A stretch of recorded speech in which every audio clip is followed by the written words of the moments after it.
Ô, minha querida! E aí, boa noite, tudo bom? Boa noite, tudo bem com você? Joia. Pô, obrigado por você ter aceitado, tá? Fiquei felizaço, de verdade. Obrigada pelo convite pra gente bater esse papo agora. Não, com certeza vai ser muito maneiro, assim. Mal galera ficou feliz aqui quando eu coloquei, enfim, né, nossa arte, falando que seria você, geral. Que isso, cara? Maneiro. Pô, eu acho que, enfim, né, pelo menos pra mim é um pouco ali da juventude, da adolescência, vendo sempre você ali, agora podendo trocar essa ideia aqui, é uma maneiro pra mim também, sabe? Legal. Fico feliz com isso. Que bom. Como é que você tá nessa pandemia aí, você, sua família?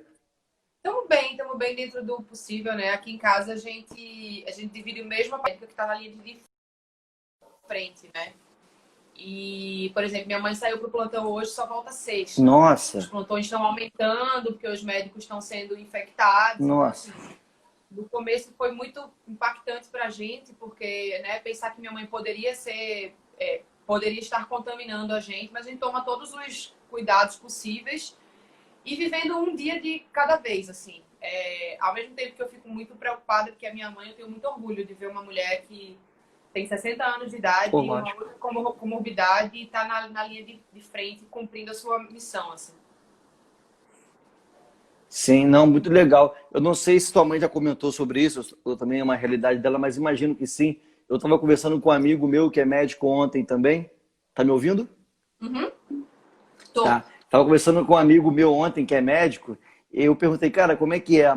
Aí ele falou de como é que tá o hospital aqui no Rio, enfim, né? Tá abarrotado os hospitais de campanha.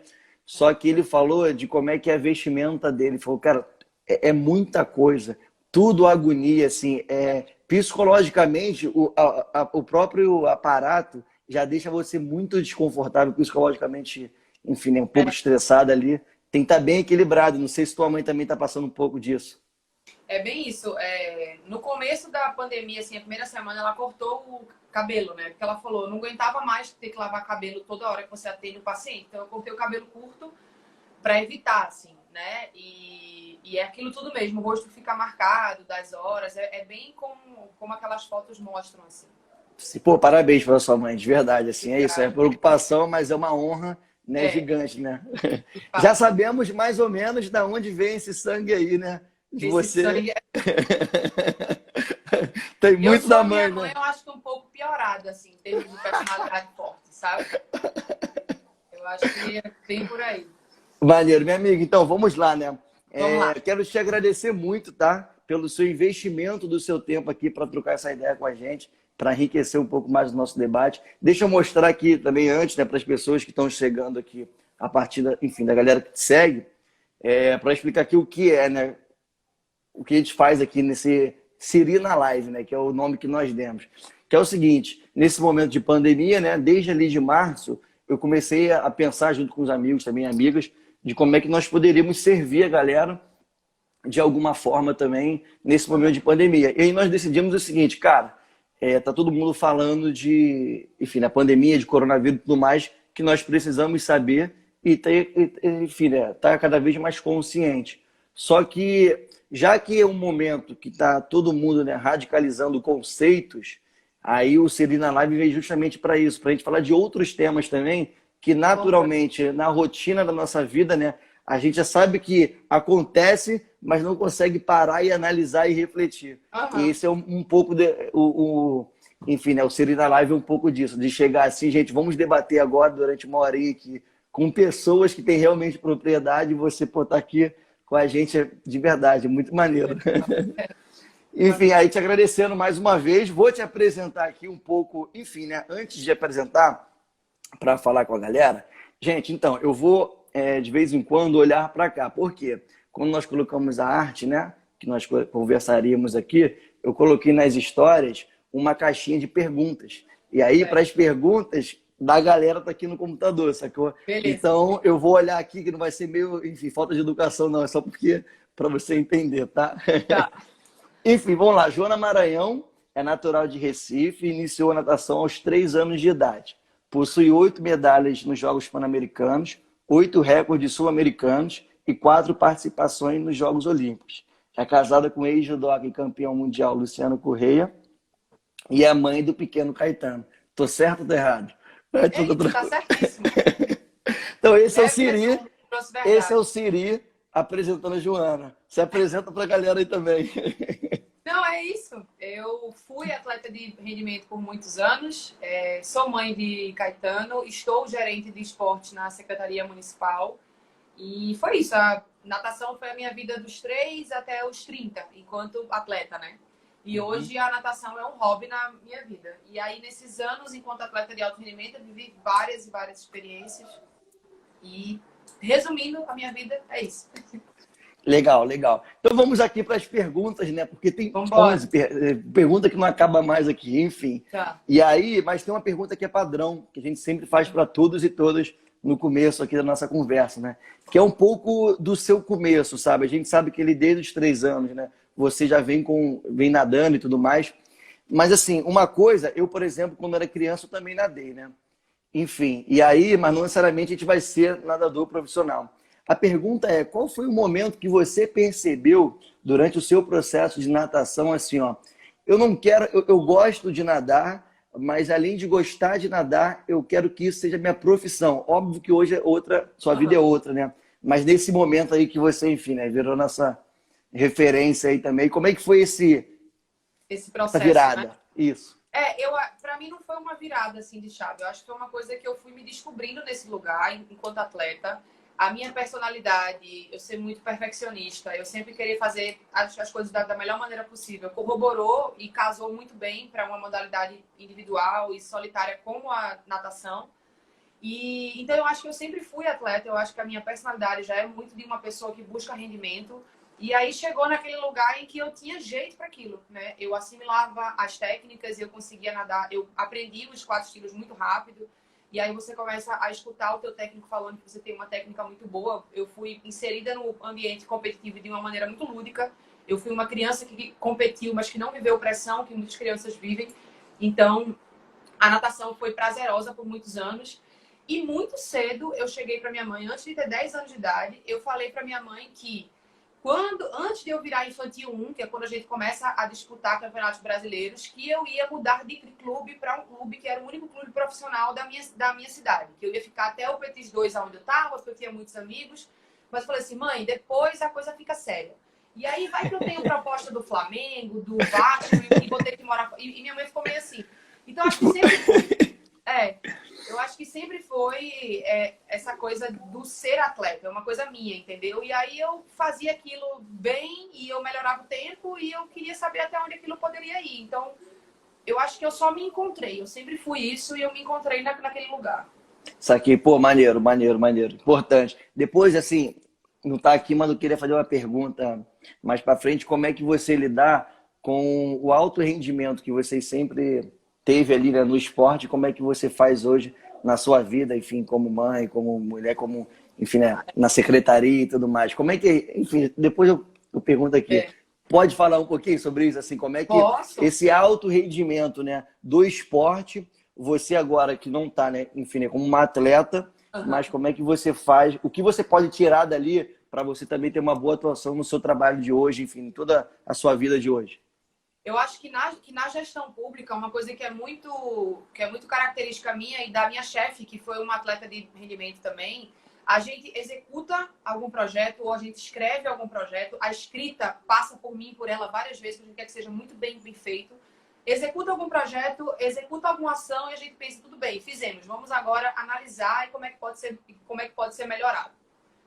Então, isso é uma coisa muito forte de quem é atleta de rendimento. Já Sim. na maternidade, eu acho que eu tenho que me desligar um pouco dessa Joana de rendimento, porque o atleta, ainda mais eu sempre tive muito controle de toda a situação.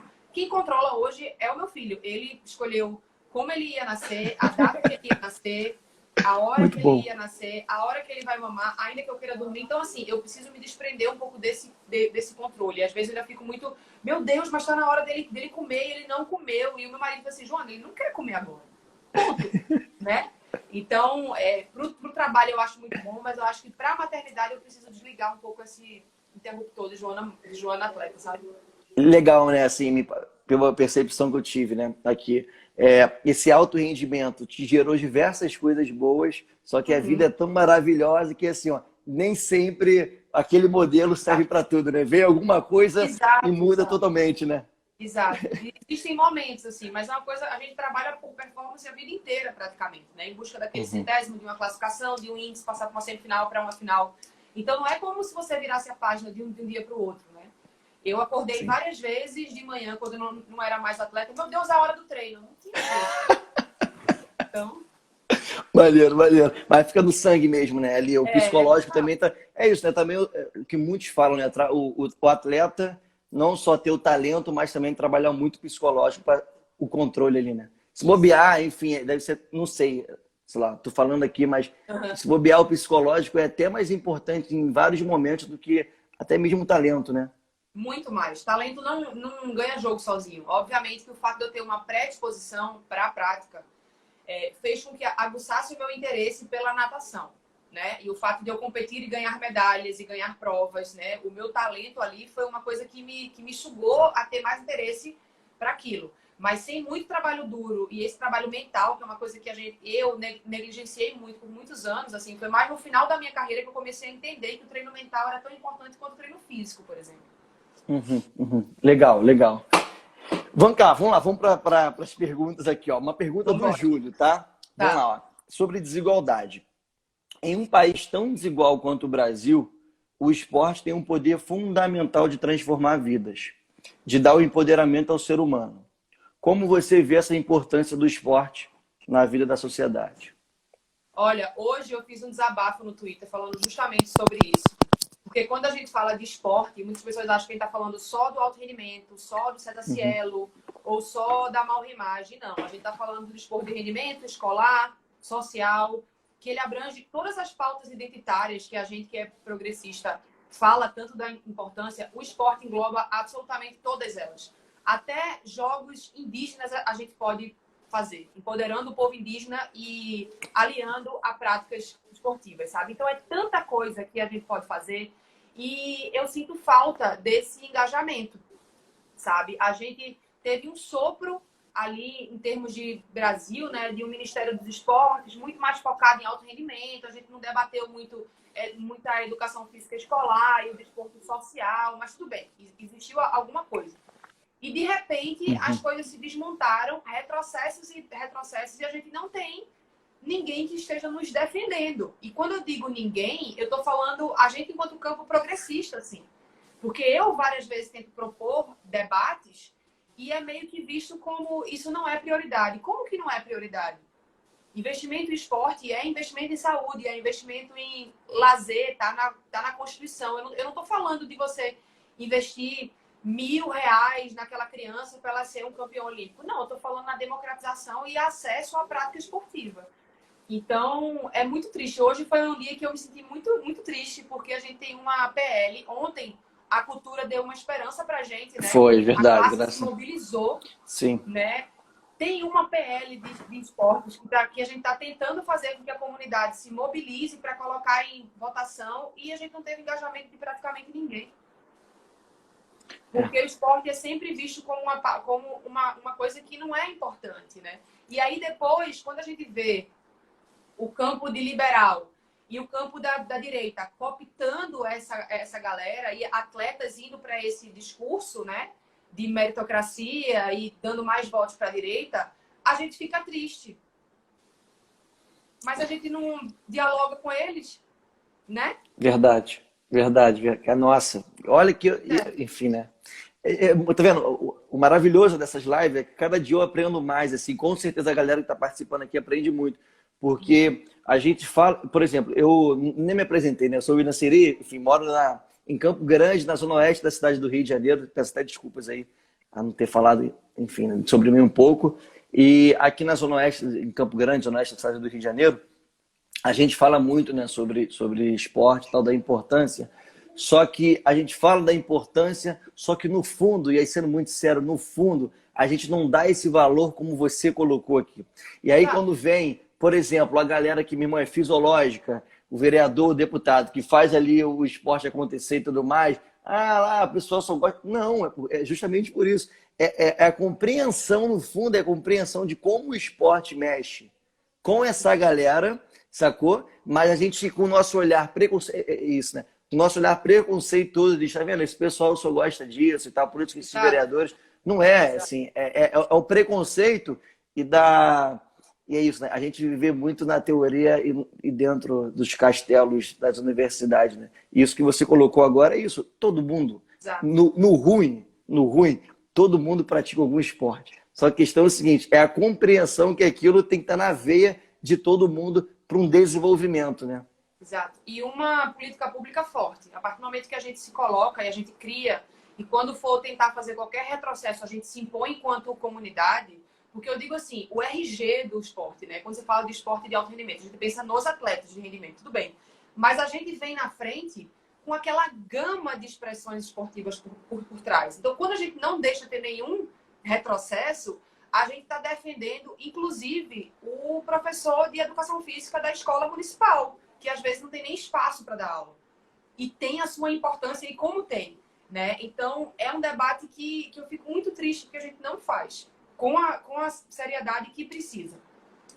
Verdade. E, por exemplo, assim, sei lá, um esporte que, né, mais popular do Brasil, que é o futebol, você vê que tem diversos, né, atletas aí de rendimento, mas essa galera mesmo não se coloca em torno do esporte, né? Porque por conta disso, é tanto dinheiro que, tipo, eu já cheguei onde cheguei, tô com muita grana, e aí, meu irmão, assim como eu me virei, se virem também aí para chegar até aqui. Tem um pouco disso, você acha? Então, é isso que eu acho. Assim, esses atletas, a grande maioria dos milionários, jogadores milionários, eles vêm de classes menos abastadas. Assim, Uhum. né? Então, esse discurso da meritocracia é colocado goela abaixo dele e o sistema se beneficia de atletas que, não, eu cheguei porque eu sou foda mesmo e é isso. O sistema, ele se alimenta disso. Né? Quando a gente vai analisar, tipo, 3%, eu acho, ou menos de 3% dos atletas de futebol conseguem viver somente. Então, tem 97% de praticantes de futebol masculino e feminino que não vivem do esporte. Né? Então, qual é o nosso olhar para isso? A gente está falando da democratização da prática da modalidade mais que o Brasil inteiro conhece, que o Brasil é mundialmente conhecido por ela. Né? Então, a gente não pode focar só nesses 3%, é porque o mercado do futebol é fora da curva. Se o mercado de vôlei já é fora da curva comparado com outros esportes olímpicos, o futebol está, tipo assim, em outro nível. Né? Mas a gente precisa debater o esporte em sua complexidade. Em tudo, em todos os aspectos dele, tudo que ele engloba, assim. Porque dá para fazer muita coisa. Tipo, eu hoje trabalho em uma gestão municipal, numa secretaria executiva, que, assim, dá para rodar jogos escolares em uma cidade do tamanho de Recife com 200 mil reais, por exemplo. Caraca. Não é muito. Não é muito. Sim, a gente está falando de muitas crianças. A gente está falando sim. de todas as escolas municipais da cidade. Caraca. E ônibus para pegar essas crianças e tal. Agora, tem que trabalhar. Tem que querer fazer. Sim, sim. Por exemplo, ó, eu estudei no Colégio Municipal aqui no Rio. Enfim, estava tendo uma live anterior aqui à sua, conversando, né, com um amigo que estudou comigo também. Enfim, e eu lembro que tinham vários amigos que tinham assim, jogavam muito futebol, muito mesmo. Tinha um que foi até quase foi pro Fluminense, jogou e tudo mais. Só que tem uma questão que chega ali nos 15, 16, 17 anos, e aí ele está se dedicando muito àquilo e começa a pressão da família, e o cara meio que deixou o estudo de lado, tá ali, chega com 20 anos, assim, o cara sabe que tem um talento, mas, enfim, né, são só 3%, então, né, automaticamente não vai dar. E aí chega no momento ali que a família bate uma pressão absurda, a pessoa, né, o jovem, acaba deixando o estudo para o lado, chega nos 20 anos, meio, e agora? Eu não consigo mais ser jogador de futebol, e o estudo eu meio que deixei de lado.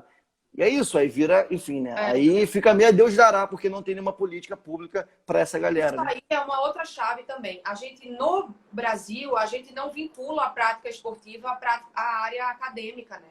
É muito difícil você conciliar as duas coisas. A grande maioria dos nossos atletas olímpicos que passam por esse funil e por essa fase que está falando de 15 a 17 anos, porque além de ter pressão, você é um adolescente chegando na fase adulta. O mundo está te dando várias e várias experiências que você pode viver, que você fala assim, eu não vou acordar de 5 horas para treinar, eu vou para balada. Normal. Absolutamente normal, né? Então é aí que entra políticas públicas que façam com que esse jovem permaneça no esporte, permaneça estudando. Mas no Brasil, quem sustenta os atletas são os clubes, entidades privadas, né? Nos Estados Unidos, a gente tem o NCAA, que são universidades privadas, mas lá você faz absolutamente tudo. É bolsa para treinar.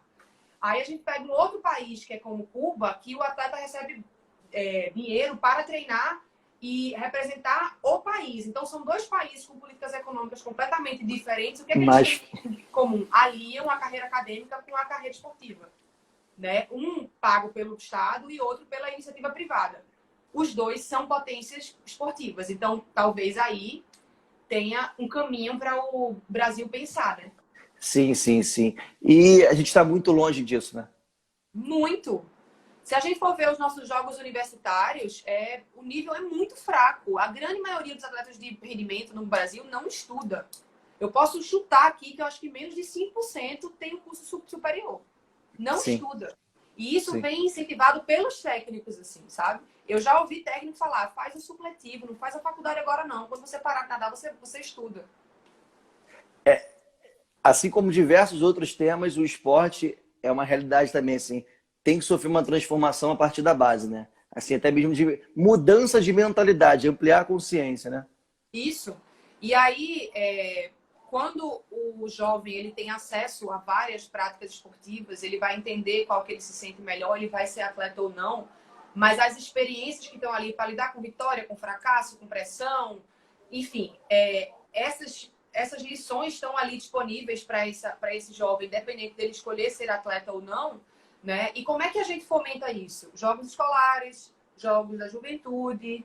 Se ele quiser, ele vai e puder, obviamente ele vai para um clube, aí ele vai para um clube, ganha uma bolsa na faculdade, enfim, é possível fazer, mas tem que ser analisado de uma maneira mais séria, né? Sim, basta querer e ter políticas públicas concretas, né, com vontade para transformar isso. Saquei. Exatamente. Vamos lá para a terceira pergunta aqui, ó. Então, vamos lá. Essa pergunta é da Paula, tá? Ainda falando sobre o Brasil, mesmo em 2020, ainda existe uma grande barreira na prática de esporte. Muita gente classifica alguns esportes como masculino, outros como feminino. O que dá para a gente fazer para superar isso? Democratizando a prática. A gente tem que democratizar a prática. É óbvio que, assim, os homens começaram muita coisa antes, né? Eles tiveram acesso a muita coisa antes. Essa pergunta chega muito para mim. O que falta para a natação feminina? Eu digo, além de ter um olhar voltado para a fisiologia da mulher, né? E fazer com que essas meninas rodem o mundo para competir. Isso aí são análises técnicas, né? Mas, assim, a gente tem que democratizar. É possível, quando a gente fala em democratização e acesso ao esporte, a gente tem que pensar, o professor de educação física, quando ele é ensinado a dar aula de futsal, ele está sendo ensinado a dar essa aula para quem? Porque é possível, sim, ele dar aula para meninos e meninas, pessoas com deficiência e sem deficiência física ou intelectual, com mais material ou menos material. Essas possibilidades existem, mas a gente está ensinando os professores a isso? Porque na minha graduação não foi passado. Esse foi um olhar que eu comecei a ter depois. E hoje, trabalhando na gestão pública e olhando, né, que falta material, falta um monte de coisa, eu pensava assim, como que eu posso otimizar a aula? Eu lembro que eu tive uma conversa com um professor de faculdade e ele falou assim, não, Joana, vamos montar aqui uma rede de capacitação para os professores da ponta. E aí eu comecei a ver aquilo, eu falei assim, um leque de possibilidades, mas a gente tem que democratizar. Óbvio que se a gente estiver falando de rendimento, aí você tem que ter um grupo, né? Voltado, porque meninos competem com meninos, meninos competem com meninos, né? A transexualidade no esporte aqui é um outro tema, mas assim, de um modo geral... Tem a pergunta sobre isso aqui. Tem uma pergunta sobre. Então, o esporte voltado para o rendimento é uma coisa, mas para a gente ter mais praticantes, tem que democratizar. As pessoas têm que ter acesso àquela modalidade. Né? Quando você fala em relação a democratizar o acesso, o caminho mais viável hoje, por exemplo, está na escola? Eu digo em relação à praticidade, enfim. É esse caminho? É escola, porque a gente chega em muitas escolas públicas que não tem nem quadra. né? Então, pode ser via política pública de esporte, pode ser via o terceiro setor, de ONGs e lei de incentivo. Enfim, existem caminhos existem, né? Para a gente pensar. Equipamentos públicos, concessão, por exemplo, os clubes, de um modo geral, eles têm dívida de IPTU, por exemplo. Então, as prefeituras podem dar uma concessão de tua quadra em troca da dívida de IPTU, enfim. Basta querer, né, no caso. Exato, é. Caminho tem de montão. Boa, boa. Show de bola. Vamos lá, sobre incentivo aqui, ó. Vamos lá. Ó, em 2004, você teve o melhor resultado da natação feminina no Brasil.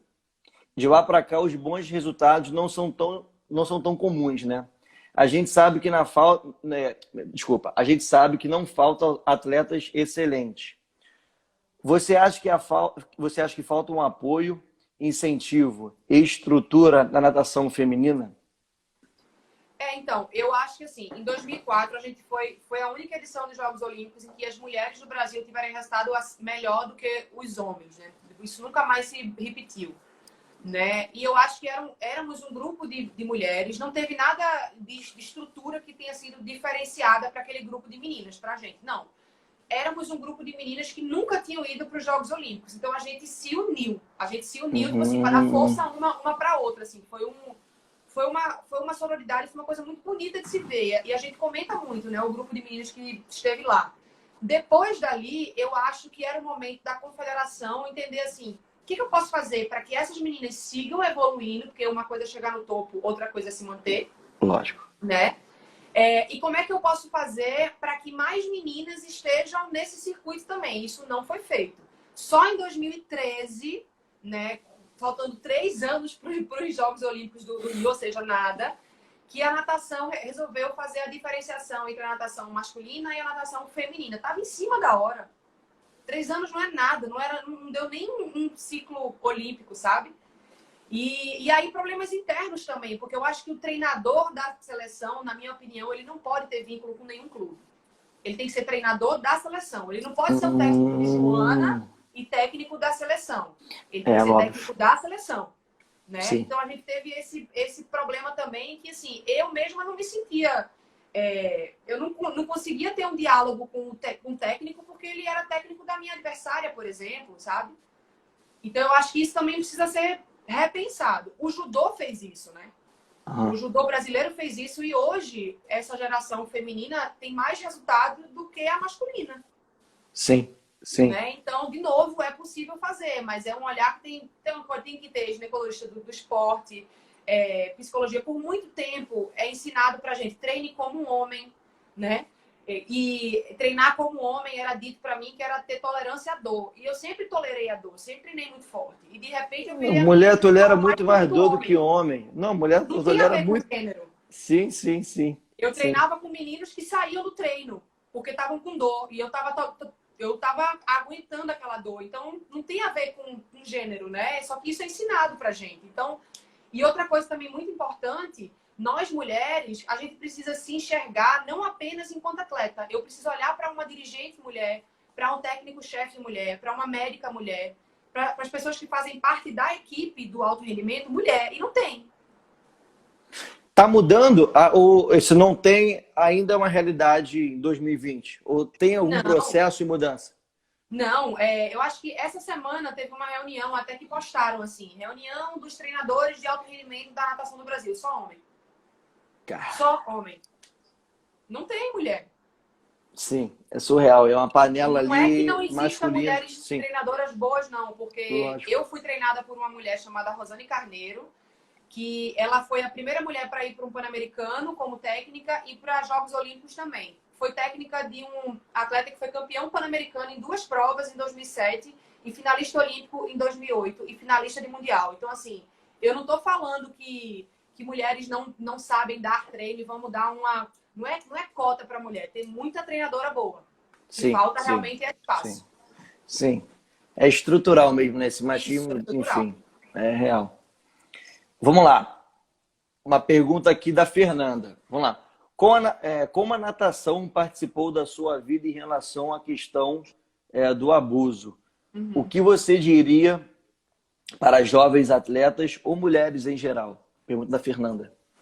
Então, eu fui abusada sexualmente pelo meu treinador quando eu tinha 9 anos de idade, dentro de uma piscina. Os abusos começaram dentro da água e depois foram evoluindo até chegar a ele me abusar na cama da esposa dele, né? E então, assim, eu vivi as melhores e as piores experiências da minha vida no mesmo ambiente, né? E sempre fui uma apaixonada pelo esporte. E como eu era uma criança de 9 anos que não tinha tido em casa esse diálogo sobre toque, sobre procure alguém, sobre o meu corpo, porque existe esse tabu dentro das famílias, né? Esse medo de se falar sobre, eu fui mais uma criança que silenciei e fui viver na minha vida. E o esporte me dava muitas experiências positivas e eu achava que eu ia conseguir simplesmente não ter que lidar com aquilo. Não é assim.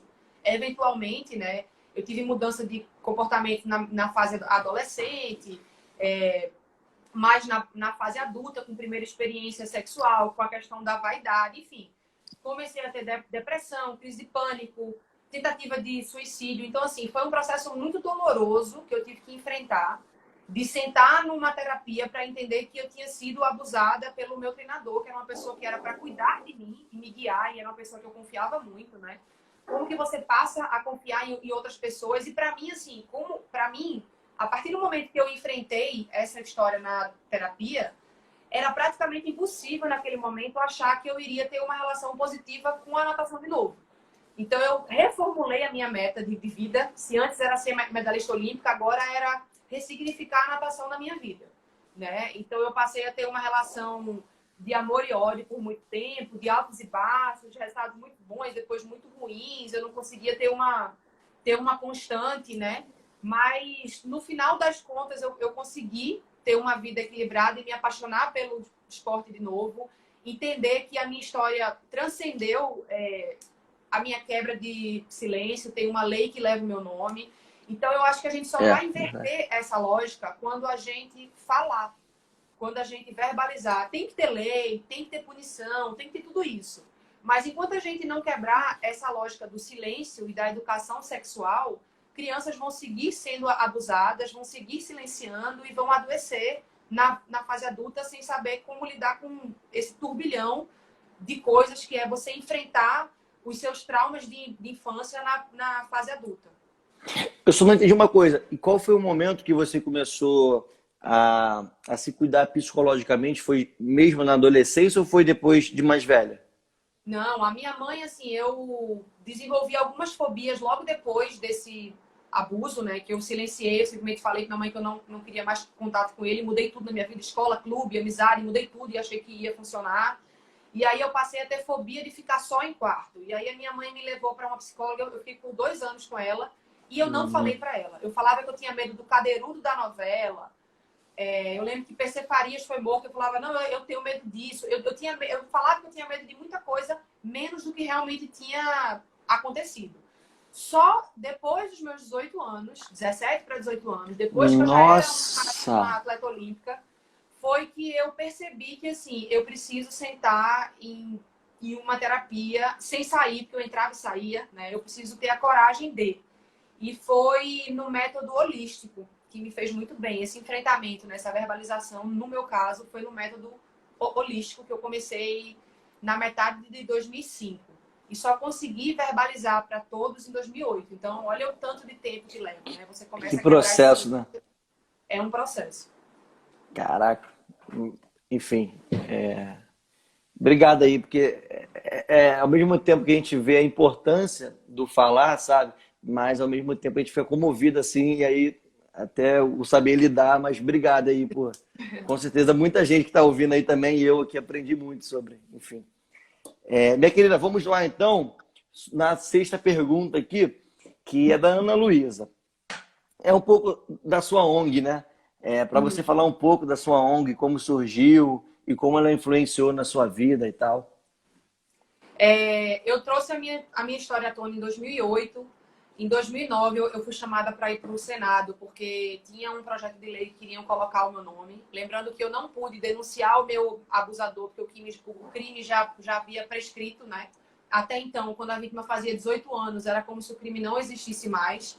E esse projeto de lei era com a intenção de fazer com que o tempo de contagem para prescrição acontecesse a partir dos 18 anos. A lei foi sancionada em 2013, né? E aí é chamada de Lei Joana Maranhão. E aí eu comecei a pensar e comecei, de alguma maneira, eu me tornei símbolo disso. As pessoas me procuravam ou para contar as suas histórias ou pedir um encaminhamento. E aí eu entendi que eu poderia fazer mais. Então a gente criou a ONG Infância Livre, primeiro achando que a gente ia ser esse suporte para crianças de baixa renda, só que esses casos não chegavam para a ONG, e aí eu entendi que eu tinha que fazer, eu tinha que dar um passo para trás. Eu tinha que trabalhar com educação sexual. E a gente acertou em cheio. Então, hoje, o nosso trabalho é basicamente isso, né? Isso que eu estou fazendo aqui contigo e nas minhas redes, em escolas públicas e particulares, escolinhas esportivas, em empresas, onde pessoas estiverem abertas para esse diálogo, eu vou. Vou muito para a feira de livros também, porque hoje em dia, ainda bem, tem muitas autoras infantis entendendo a importância de se criar livros com essa temática para crianças a partir de 4 e 5 anos, né, que abordem, obviamente, de acordo com a faixa etária, mas já vai empoderando aquela criança para ela entender sobre o seu corpo, sobre toque. Então, dando um breve resumo, é isso. A gente fala sobre a importância de educação sexual. Sim, sim. Legal. Eu fico pensando assim, enfim, estava pensando aqui, assim como a sua ONG, mas a sua própria postura, né? Pela referência que você se tornou para muita gente, e depois nesse processo todo, é isso, né? Falar sobre a quantidade de mulheres, né? Enfim, de jovens como um todo, que foram abusados quando crianças, assim, se libertaram, né? Assim, falaram em algum momento e com certeza pela sua influência, assim. Vamos lá. Opa, cortou. Voltou já. Voltou. Eu imagino que você. Voltou? Tá me ouvindo? Voltou. Tá, show de bola. Eu imagino que você já tem recebido tipo, vários agradecimentos, né? Por ter libertado, assim, pelo seu ato, né? De servir aí, você libertou outras pessoas também. Então, é muito importante esse E eu ato de gosto de falar. deixar... Desculpa, é porque deu lag aqui. De boa. Não, eu gosto de sempre deixar claro que essas pessoas, quando elas vêm me agradecer, a força vem delas. São elas que estão tendo esse ato de coragem, de dar esse primeiro vômito que é colocar para fora o que isso aconteceu. E quanto mais tempo, né? Quanto mais tempo demora, sei lá, aconteceu aos 10, eu tô contando para você aos 40, mais dói. Porque vem Fica remoendo ali, né?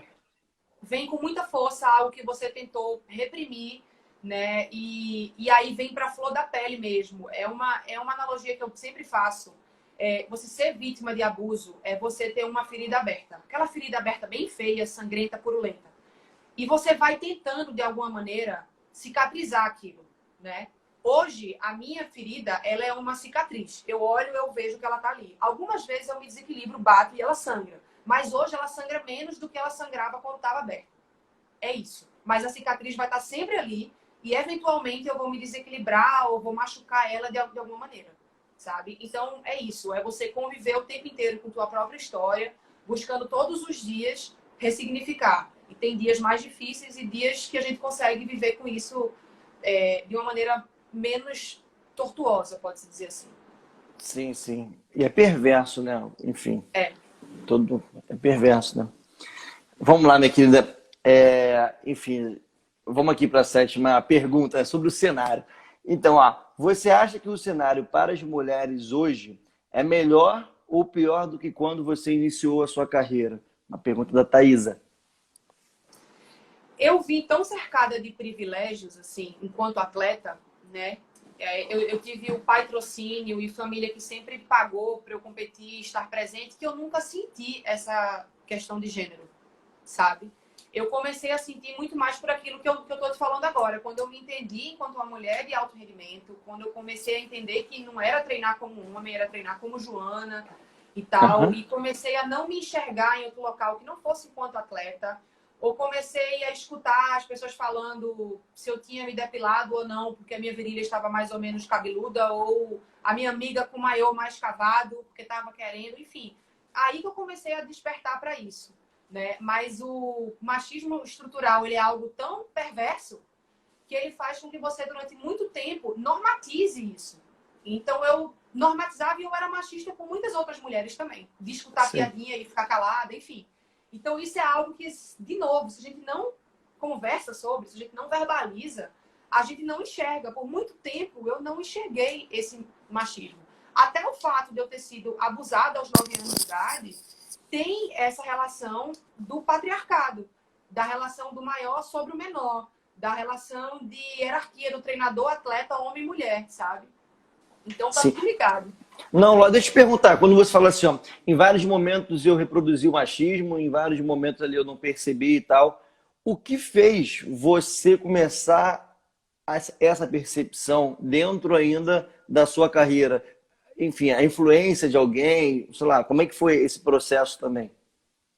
Eu comecei a escutar outras mulheres, né? Eu me lembro quantas vezes eu tinha amigas que viviam a sua sexualidade, iam pra competição, acabava de competir, transava com um monte de cara e eu chamava ela de vagabunda.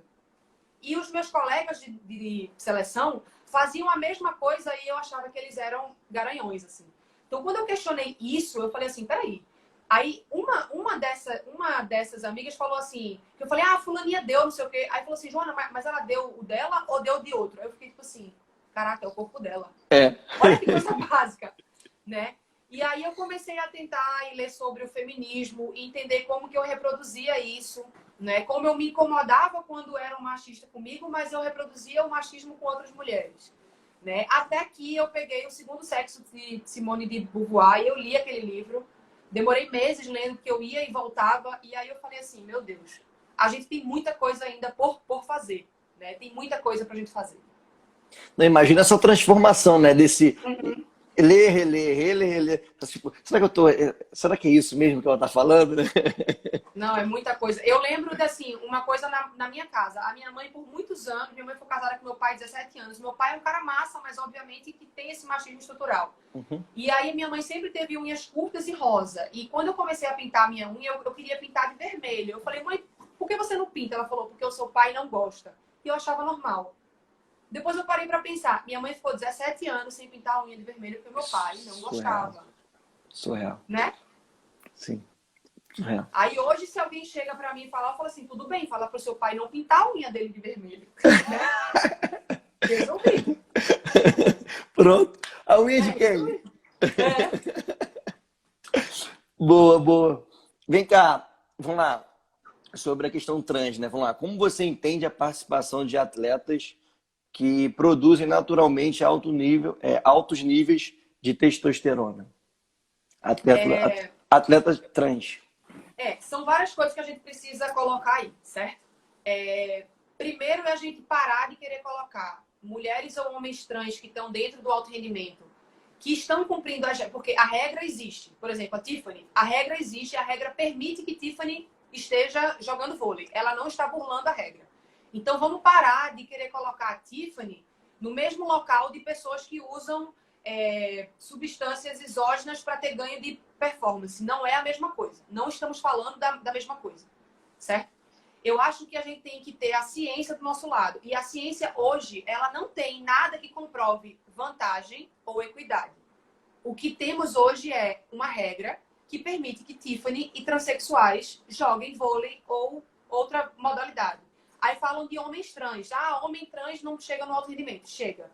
Tem um homem trans que eu sigo, que ele formou em Harvard e nadou o NCAA na primeira divisão. Né? Então, eu acho que a gente tem que... Esse debate precisa existir, mas o que é muito desonesto é a gente querer colocar pessoas trans no mesmo local de pessoas que se dopam.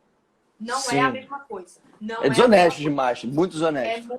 É muito desonesto. Ou pessoas que defendem, eu estou defendendo as mulheres no esporte, eu sou contra trans, para querer se transvestir de defensora de mulheres, quando na verdade são pessoas transfóbicas, conservadoras. Então acho que a gente tem que colocar cada coisa na sua caixinha e debater ideias de uma maneira racional. E repetir, Tiffany e qualquer outra pessoa trans que esteja competindo não estão burlando regras. Se a regra mudar e não permitir que ela esteja mais lá, tudo bem. Mas hoje a regra permite, tem que respeitar essas pessoas que não estão fazendo absolutamente nada de errado. A regra é clara, já dizia. Exato. Tá, show de bola. Minha amiga, faltam 15 minutos, tá passando muito rápido, mas eu acho que vai dar Ai, para meu Deus. terminar quase todas aqui. Tá. Vamos lá, o Marcelo pergunta o seguinte, ó. O atleta, aqui, o atleta de alto rendimento vive no limite e sempre se preparando para as competições, tendo os Jogos Olímpicos como uma das principais competições, né? O quanto que esse tempo parado, no momento da pandemia, né, tem um impacto direto sobre esses atletas aí, nesse momento da pandemia. Acho que depende da modalidade. Por exemplo, eu posso muito fazer um comparativo de natação com judô. O meu marido e eu, a gente entrava de férias. Eu ficava 15 dias sem treinar e ele também. O meu marido, 15 dias parado, ele consegue, em 15 dias treinando, ele consegue terminar uma luta de judô. Morrendo, mas ele termina. A minha prova, eu não termino. Então, tem essa especificidade. Esportes aquáticos tem a questão da sensibilidade. Mas eu penso o seguinte, ao mesmo tempo, existe esse aspecto mental, que eu acredito que pós-Jogos de Tóquio a gente vai escutar muitas pessoas que tiveram um diferencial nesse sentido, né? E o acesso, o quão rápido esses atletas vão ter acesso de novo às suas modalidades. Eu acho que isso vai fazer uma baita diferença. Mas, de um modo geral, atletas que conseguem ter resultados bons no primeiro ano ou com pouco tempo de treinamento, porque tem atleta que não consegue, precisa de 1 ano e meio, de uma periodização grande para conseguir chegar perto de seu melhor tempo, por exemplo. Tem atletas que não. Então, eu acho que esses atletas vão se sobressair, porque é como se fosse férias prolongadas e um mundial que acontece após o ano olímpico, assim. Né? Saquei. Então, é isso. Mas o aspecto mental, eu acho que é o que vai pesar mais. É o que vai pesar mais. É para todo mundo, né? E para o atleta, sim, óbvio, né? Para todo mundo. Concordo.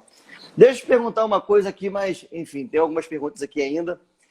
E você aí na Secretaria, né? De São Paulo, né?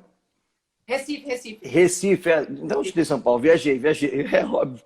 Enfim, é na Secretaria de Recife e eu quero saber o seguinte, como é que tá essa vida política aí? Enfim, tá sendo mãe agora, como é que tá essa vida política aí? Enfim, né? É mãe e tudo mais, já tá dentro, né, da Secretaria. Queria te perguntar o seguinte, veio um dia, se candidata algum dia, como é que é a sua percepção em torno... Então, eu te confesso que eu oscilo entre momentos que eu quero entrar e eu quero ocupar esse espaço. Muito daquilo que a gente estava falando no começo da nossa conversa, que o esporte é negligenciado, eu acho que a gente precisa de pessoas sérias. E o fato de eu hoje estar no executivo enquanto gerente e enxergar a possibilidade da gente realmente criar políticas públicas e transformar vidas e dar acesso, assim, eu sinto vontade, sabe? De botar a cara lá, sabe? Sei lá, eu, enquanto vereadora, eu poderia criar leis, assim, né? De políticas públicas na minha cidade e fomentar isso. Uhum. Mas, por outro lado, a coisa está tão polarizada e o ataque é tão direcionado não às ideias, mas às pessoas, que eu acho que eu preciso ter uma maturidade emocional para lidar com isso. Mas se eu disser para você que eu não cogito, eu vou estar mentindo. Eu cogito sim. Mas só que hoje eu estou gerente, né? E no momento de pandemia eu e a minha equipe, criando política pública através de um aplicativo para que as pessoas se movimentem em casa. Para que professores ensinem e incentivem pessoas a serem treinadores. Eu sou coordenadora de um curso de 12 modalidades, 40 horas cada curso. Então, estou trabalhando pra caramba. Então, não adianta falar que período de pandemia não tem como trabalhar. Tem como trabalhar. Né? Hoje a gente estava reunindo, pensando, a gente tem que criar um protocolo de reabertura para quando isso acontecer. A gente tem que se preparar. Então, assim, é possível sim. É possível fazer. Então, vendo a possibilidade e vendo essa transformação acontecendo na minha cidade, eu cogito. Mas que eu tenho um pouco de medo, eu tenho, porque vão atacar meu marido, minha mãe, meu filho, sabe? E machuca. Não, machuca, verdade. É complicado, mas é bom, assim, é importante saber, porque é isso, né? Você já está dentro de uma secretaria e, como você falou, está trabalhando muito e, de alguma forma, já está impactando, enfim, né, na sua estrutura aí, já está impactando em relação a políticas públicas e até um pouco aqui do que a gente está falando, né? Isso aqui, mas maneiro, mais um dia a gente espera aí, né? Enfim, tá só começando, né? Vamos aqui para outra pergunta. Ó, quais são os seus atletas de referência Ana na Moser. construção da sua vida? É. Ana Moser, ponto final. Eu acho que ao longo Ponto. da minha carreira eu olhava muito para, olho ainda e admiro muitos atletas, mas Ana Moser, assim, ela é tudo que eu admiro, porque ela foi uma atleta de vôlei incrível, diferenciada, medalhista olímpica. Eu escuto a Fabizinha do vôlei dizer, Joana, não teve nenhuma outra brasileira que jogava como ela. E até hoje ela milita pelos esportes e pelo esporte educacional, e essa mulher faz a diferença. E ela está o tempo todo. Hoje mesmo ela mandou, Joana, olha aqui um estudo de não sei aonde, da educação física. Maneiro, que irado, maneiro. Eu admiro a Aninha Sim. assim demais. Então, Ana Moser, para mim, se É a um dia sua esse país referência. voltar a ter o Ministério dos Esportes, eu espero que ela seja a nossa ministra, porque vai fazer muita diferença. É mesmo? Muitas das suas políticas públicas também você conversa com ela para fazer? Enfim, tem esse tipo também de... Muito, muito. Ela traz sempre informações para mim assim, porque tá há mais tempo nisso, né? Lógico. Que eu fico pensando assim, putz, realmente é esse olhar que eu preciso ter e que eu não estava tendo. Saquei. Maneiro. Minha amiga, estamos indo para o finalzinho aqui. Aí, para terminar, eu já agradeço muito. Eu aprendi muito aqui e até mesmo como figura, né? Se colocando aí mais para frente, enfim, na política pública também. Com certeza, já sempre teve, né? Permeado por nós aqui a questão do esporte, mas a visão que você deu é isso, né? Tipo, tem que estar não só como um tipo de política pública, mas não. É uma coisa que transforma também a vida da sociedade como um todo, né? Show. Vem cá, uma indicação sua de um livro, ou um filme, ou uma série, como é que está sendo nessa pandemia aí que você poderia ajudar a galera? Deus. Mãe não tem tempo para ler. Eu terminei um livro agora. Tô terminando um livro que é sobre bem-estar e saúde e tal, não sei o que. Eu tava precisando dar uma relaxada. Séries, eu acho que a última série que eu vi foi Dark, quando eu tava grávida. Uma série boa. Desde que eu tive bebê, eu não vejo série. Eu consegui ir no cinema uma única vez, desde que eu tive meu filho. Então, eu não estou muito atualizada, não. Mas eu acho filosofia tão legal, assim, se a galera curtir ler. Não sei, um Mário Sérgio Cortella, que é uma coisa mais leve. Né, que não é coisa tão aprofundada, assim. Eu acho que vale a pena para esse período, assim. A gente meio que questionar enquanto ser humano. É um tipo de reflexão, né? Verdade. Outra coisa, o que é ser mãe? Eu estou descobrindo, mas a história do padecer no paraíso é muito verdade. Porque, olha, eu estou com muita saudade de dormir. Eu aguardo toda noite, eu vou dormir da esperança que meu filho vai me dar, sei lá, 6 horas de sono. Mas é isso, né? Não tá rolando, né? No tempo dele, é fisiológico que bebês acordem. E eu tenho que estar repetindo o tempo todo pra mim o mantra do vai passar, do vai passar. E aí, quando eu tô muito cansada, meu filho vai e abre um sorriso pra mim. Aí começa a falar mamãe. Ai, é maravilhoso. Mas eu tô com muita saudade de dormir. Imagino. Não, assim, nem na minha imaginação eu tenho a real, né, compreensão, porque, enfim, né? Para uma mãe chegar e falar, eu só quero dormir. Eu só quero dormir. Meu amigo, ó, vai terminar aqui já já. Eu só tenho muito que te agradecer, tá bom? Enfim, né? Que Deus continue te abençoando, a sua família aí também, te dando cada vez mais força para fazer essas políticas públicas aí também e ser muito essa referência, né? Em diversas coisas que nós colocamos aqui na questão do esporte como um todo, mas também nesse teu trabalho que você faz em relação aos abusos, né? Porque é muito importante e muita gente se liberta a partir da sua fala, sabe? Então, assim, que Deus te abençoe muito, que o amor esteja no seu coração sempre, tá bom? Amém. Nos nossos corações aqui. Obrigada, viu? Tá, olha só uma última coisinha. Eu vou contar até 3 aqui no 3, a gente dá uma risada, a galera printa, e aí eles colocam aí nas histórias, a gente compartilha novamente, tá bom? 1, 2, 3. Valeu, minha querida. Obrigado, tá? Tchau, Deus te abençoe. Muito obrigado. Outra coisa, a última. Como é que a gente faz para fazer uma live com o Luciano? Manda inbox para mim. Ele Já vai fazer live. Eu olho o bebê e ele faz a live. Obrigado, minha querida. Beijo. Beijo. Tchau, tchau. Tchau, tchau.